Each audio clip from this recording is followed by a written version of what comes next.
All right, everyone, welcome back for another deep dive. You know how we do it around here. Get ready to explore some really fascinating big ideas. Absolutely. And today we're tackling a real head scratcher one that's been puzzling philosophers and scientists for centuries. You're talking about free will versus determinism, right? That's the one? So just to lay the groundwork for anyone tuning in for the first time on this one, we're diving into this age-old question: do we really have control over our choices and actions, or is everything already predetermined, set in motion by forces beyond our grasp?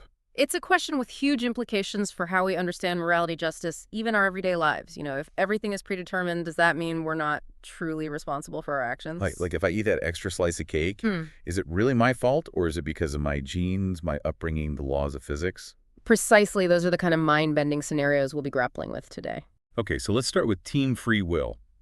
They're in the corner arguing that we're the masters of our own destiny, right? We have this thing called free will that allows us to make choices independent of any external pressures. Right, and this is where the concept of libertarianism comes in. It's the idea that humans are fundamentally autonomous beings capable of making choices freely and spontaneously. Okay, so libertarianism, it's all about that feeling we have that we're in the driver's seat calling the shots. Exactly. It's that intuitive sense that I could have chosen differently. I could have ordered the salad instead of the fries, but I didn't, and that was my choice. It feels pretty real, right? Like Yeah. most of the time, it seems like we're making choices big and small all day long. Right, and this is where the argument for free will gets its strongest appeal. It just feels so natural to think that we're the authors of our own actions. But then determinism comes along and throws a wrench into the whole thing. Determinism basically says, hold on a second. All those choices you think you're making, they're not actually as free as you think. So determinism is like the puppet master saying, we're just dangling on strings completely unaware. In a way, yes, determinism suggests that all events, including our actions, are the inevitable consequence of prior events and the laws of nature. Okay, so let's break this down if I'm understanding this correctly.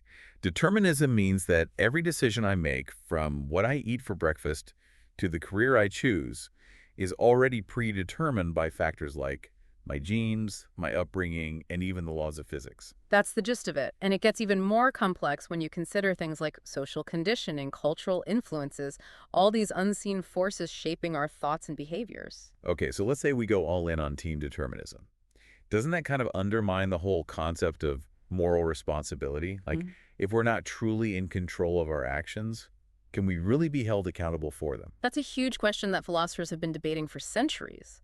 Some argue that even in a deterministic world, we need to hold people accountable for their actions for the sake of social order. So it's like, even if we don't have free will, we need to act as if we do to keep society functioning. Exactly. It's a kind of pragmatic approach to maintain a sense of justice and fairness, but it's not without its critics. And what about the flip side? Those who say determinism actually leads to a more compassionate view of human behavior. That's another interesting angle if we see people's actions as the product of their circumstances rather than purely free choices. Maybe we can be more understanding and less judgmental. So instead of blaming someone for their mistakes, we try to understand the factors that led them to that point. Precisely, it's about shifting from a blame-centered approach to a more empathetic and rehabilitative one. It's like saying, hey, maybe that person who robbed a bank wasn't inherently bad. Maybe they were driven by desperation, poverty, lack of opportunity. And that understanding can lead to more effective solutions focusing on addressing the root causes of crime rather than just punishment. Okay, so we've got these two big camps, team free will and team determinism. But it sounds like there's some nuance here. It's not just a black and white issue. Absolutely. There's a whole spectrum of perspectives, and some folks even try to find a middle ground, a way to reconcile free will and determinism. Right, like maybe we have some degree of free will within the constraints of a predetermined universe. Exactly. Some philosophers propose a kind of compatibilism where free will and determinism can coexist. So it's like we have some wiggle room to make choices, but within certain boundaries set by our genes, our environment, and so on. It's an attempt to bridge the gap between these two seemingly opposing ideas. I'm starting to see how this debate can get pretty complex. And then you throw in things like neuroscience with experiments that seem to suggest our brains make decisions before we're even consciously aware of them. Oh yeah, I've heard about those studies like Benjamin Libet's work, where Participants were asked to perform a simple action, and their brain activity was monitored. Right, and Libet found that the brain activity associated with the decision seemed to occur before the participants reported being consciously aware of making the decision. So it's like our brains are making the call, and then our conscious mind catches up later, almost like we're watching our own actions unfold without actually being in control. Exactly, and those findings have been interpreted by some as evidence against free will, suggesting that our conscious experience of choice might be an illusion. That's pretty wild to think about. Like all this time we think we're making these deliberate choices, Yeah. but maybe it's our brains pulling the strings behind the scenes. It's a mind-boggling concept for sure, and it challenges our fundamental assumptions about who we are and how we operate in the world. Okay, so let's bring this back down to earth for a moment. Let's say, for argument's sake, that determinism is true and all our choices are predetermined. Does that mean we should just throw up our hands and give up on trying to improve ourselves or make the world a better place? Not necessarily. Even if our choices are ultimately predetermined, we still experience them as free, and that experience has a real impact on our behavior. So even if it's an illusion, believing in free will can be a powerful motivator.